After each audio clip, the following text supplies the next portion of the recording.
far left is so freaked out over things right now, they're actually warning their fellow leftists of a coming civil war in our nation. We're going to take a look at that warning. We're going to see what they get right about it and what they get colossally wrong.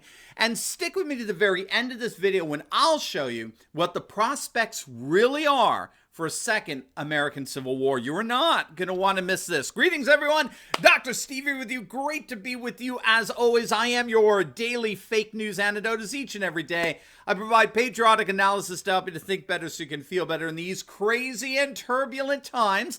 So if you haven't already done so, you know what to do. Make sure to smack that bell and subscribe button. But first, what are you going to be doing this Friday and Saturday, the 12th and 13th? Well, I hope to get to see you face-to-face virtually at this weekend's Patriot Live event. We are so excited to announce that Senator Doug Mastriano will be with us as he explores his race for Pennsylvania governor. And we're going to learn how we can fight together to take back faith, family, and freedom with patriots all over the world. Seriously, you do not want to miss this event. You're going to get to meet me virtually. You're going to get encouraged about the truth for how to save Americans. So much more this Friday and Saturday. But we only have a few general admission seats left. So do not wait. Click on that link below and get ready for a weekend you'll never forget. All right, gang, let's dive right in here. The ultra far left website, salon.com, has a fascinating piece warning of an impending civil war poised to break out in our nation. It's a fascinating piece, at least in terms of what it reveals about the far left and their thinking.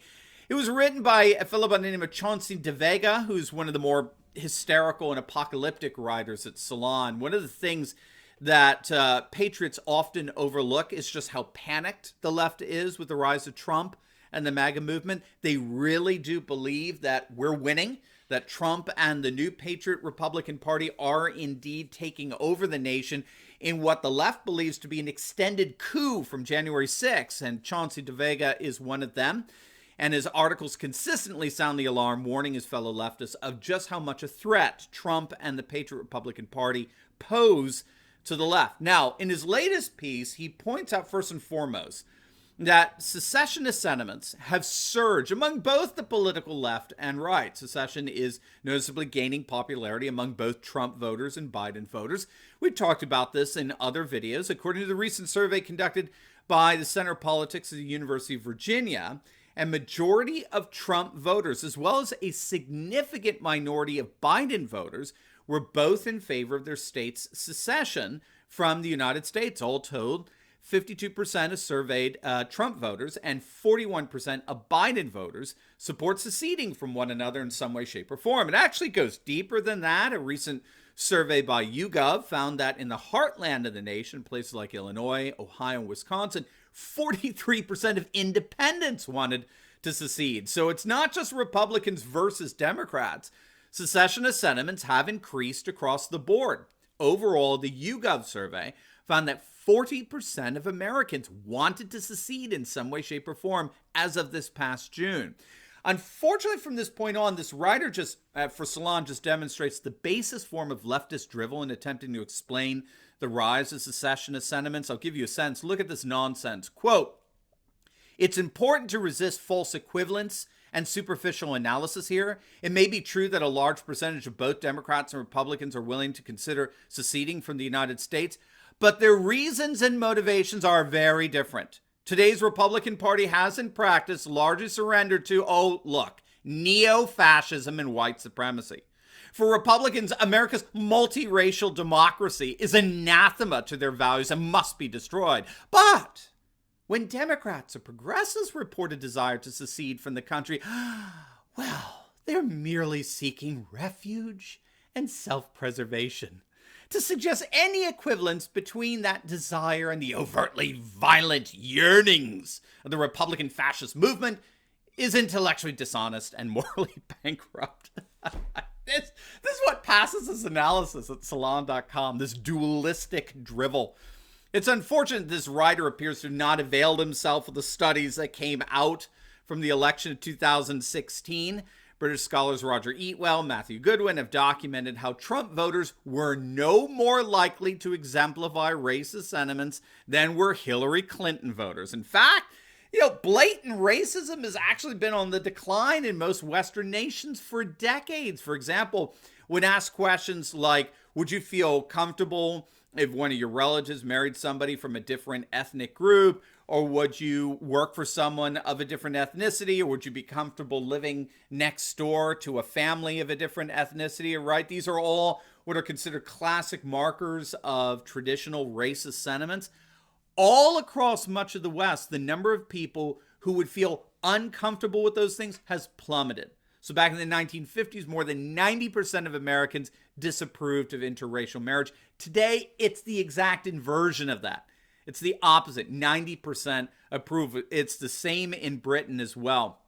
Study after study shows that racism and racist sentiments have been plummeting over the last several decades throughout the West. So this racialism of the other side, the political right, really is nothing more than the epitome of intellectual dishonesty. Playing the racism card and dismissing Trump supporters as deplorables, it just reinforces the sense that Salon.com is made up of a bunch of illiberal elite who have no time for people who actually think differently about the issues of the day, which is another way of saying that they are emphatically not liberals.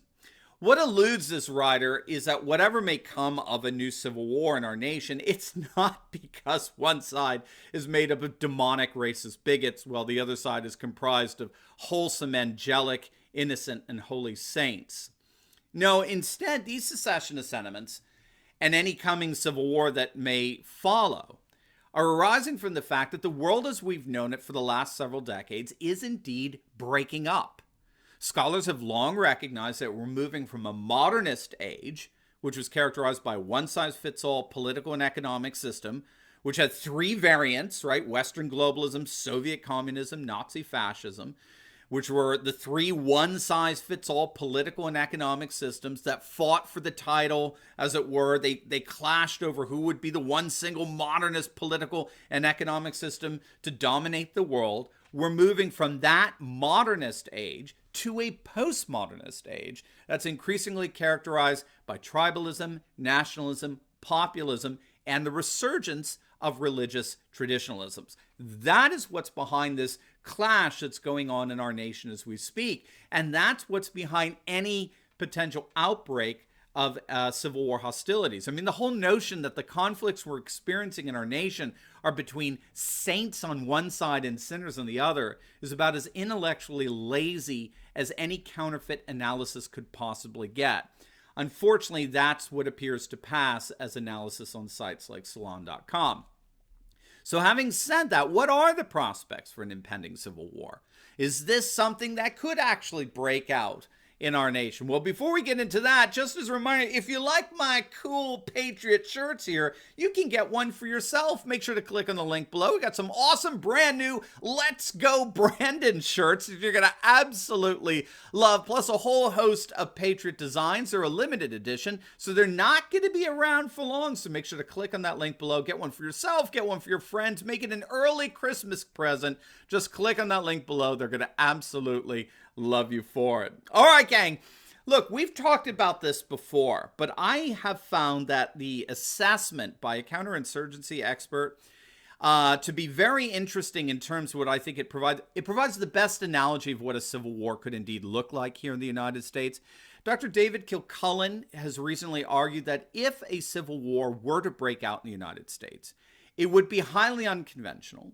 And it would most likely resemble the civil wars that ravaged the nation of Colombia between 1948 and 1958.